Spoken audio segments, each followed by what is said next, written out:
Welcome to Orillia Square. I wanted to start off by providing the most recent mall map as reference since this mall is a bit spread out. Feel free to pause or come back to this image at any point, but do make note that it is out of date and some of the retailers on here have recently closed. The mall actually consists of 4 separate buildings. It's really more of a plaza, but they call it a mall, so we'll just go with that. We have a Canadian Tire hardware store which opened in 1998. There is also a Dollar Tree store in another exterior building. I'm not exactly sure when this store opened, but it is still there. And, of course, the main mall building, which consists of 2 anchor stores and 42 interior spaces for lease. There is a 4th building that we will see later behind the main mall building, which currently houses a large furniture retailer called The Brick.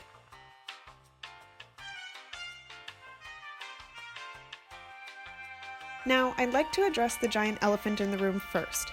The giant empty anchor store. I'm sure it's obvious that this big abandoned anchor used to be a Target. I'm working on an entire separate video about the botched Target Canada expansion attempt, so I'll just focus on a few details about this specific location. The Orillia Square Target opened in early 2013 with a soft opening on March 19th and a grand opening on March 21st, 2013.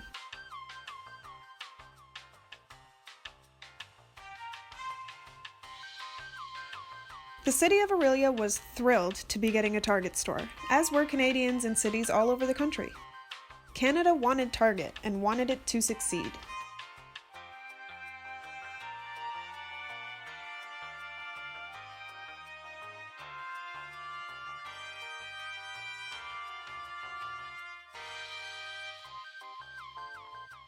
In spite of its many problems and often half-empty shelves, the Orillia Square Target reportedly didn't do half bad, even reporting great sales on its very last day open.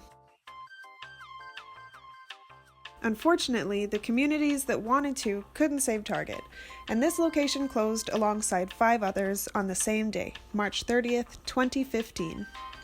Its closure was announced only 7 days prior, when Target announced that they would be closing all 133 Canadian stores. The Orillia Square Target sadly only kept its store open for 2 short years, almost to the day.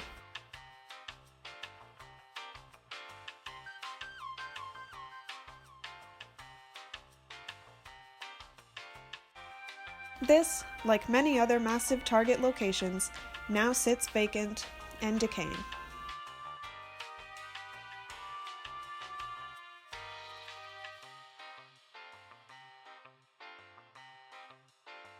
Let's take a look at the main mall.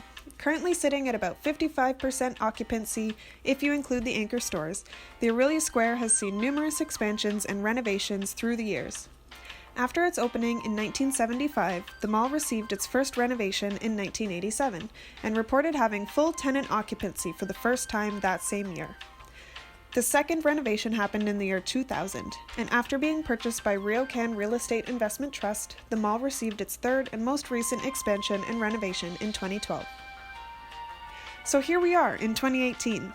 What happened between full occupancy in 1987 and the current situation in 2018? Well, a lot. I want to give you full disclosure. This mall has a very piecemeal history, so to speak, and has not been very well documented through the years, at least not online.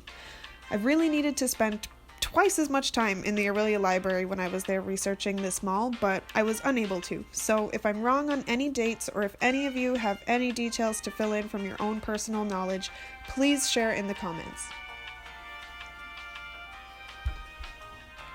Now, if I were to share my top 3 reasons that have contributed to this mall's decline, I would break it down to: first, Orillia's demographics and growth trends; second, Canadian retail trends; and third, the mall's location. Bonus reason, some of the mall management choices have not been great through the years, but that's somewhat unrelated, so...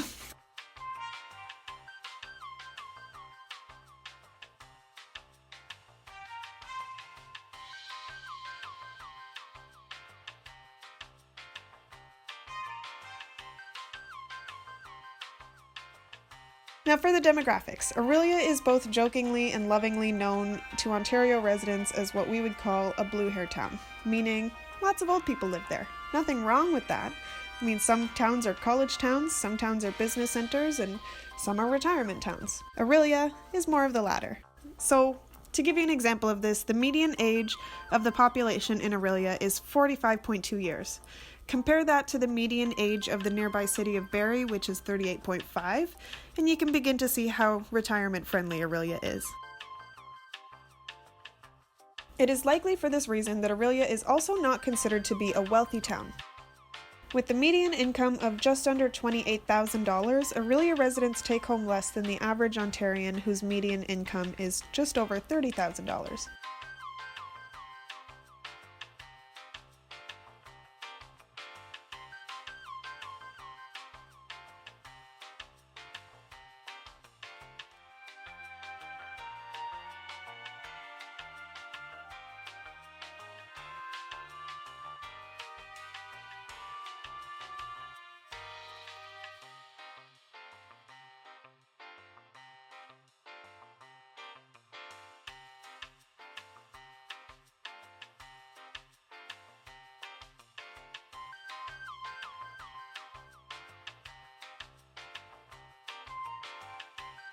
In recent years, Orillia has also been a very slow-growing city.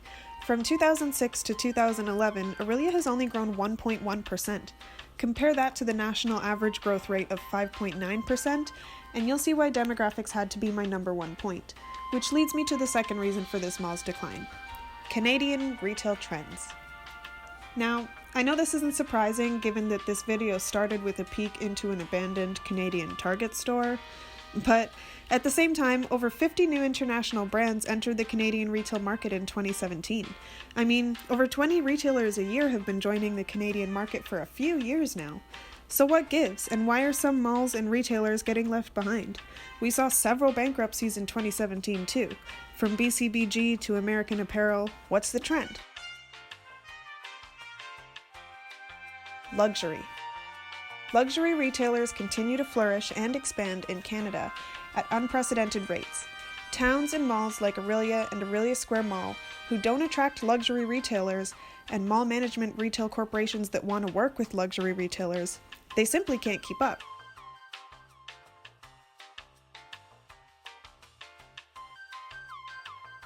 In fact, RioCan Real Estate Investment Trust, who purchased Orillia Square and did that renovation in 2012, have already sold the mall to CT Real Estate Investment Trust, or CT REIT, along with 6 other malls in similarly not metropolitan areas.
In an article on Barrie Today, linked below, the author mentions, quote, CT REIT expects to redevelop and release portions of the Orillia Square property during the first few years of ownership to enhance financial returns and better position the asset in its marketplace. Excluding Orillia Square, the portfolio has an occupancy rate of 98.5%, end quote.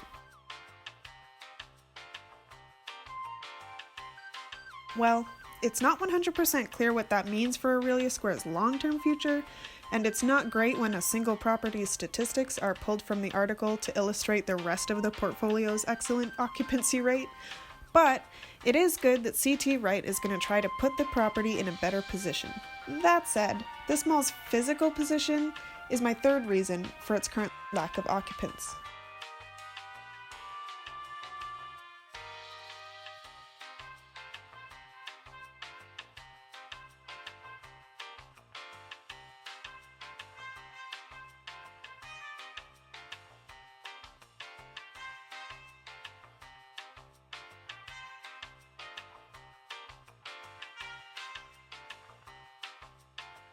In recent years, Smart Right, or Smart Real Estate Investment Trust, opened a shopping center about 2 kilometers south of the Orillia Square Mall, significantly closer to the downtown Orillia area, as well as many restaurants, car dealerships, and other businesses. This, over time, has also pulled business away from Orillia Square.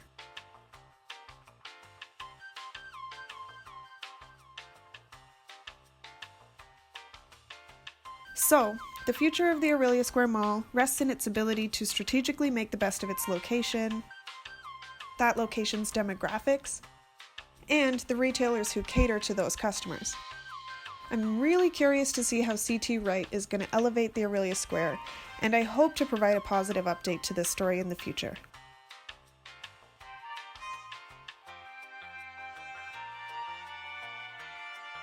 Thank you so much for watching. I hope you made it this far. I hope somebody made it this far. I did spend a lot of time putting research, time, and energy into this project, and I really hope that if you liked it or any part of it, you share a like or even a dislike. Just let me know what you think, and please comment below. And if you want to see more videos like this, please do subscribe. I actually haven't asked for likes or subscribes in any of my videos so far because I really felt like I didn't deserve it, but I'm starting to really get out there and explore my content and my creativity a little bit more. So again, let me know what you like and what you don't like. I feel like I'm starting to build a little bit of a content library on my channel, so I'm feeling a little bit less guilty about asking for your interaction with my channel. So yeah, let me know what you think, like, subscribe, and I hope to see you in the next video. Thanks, bye!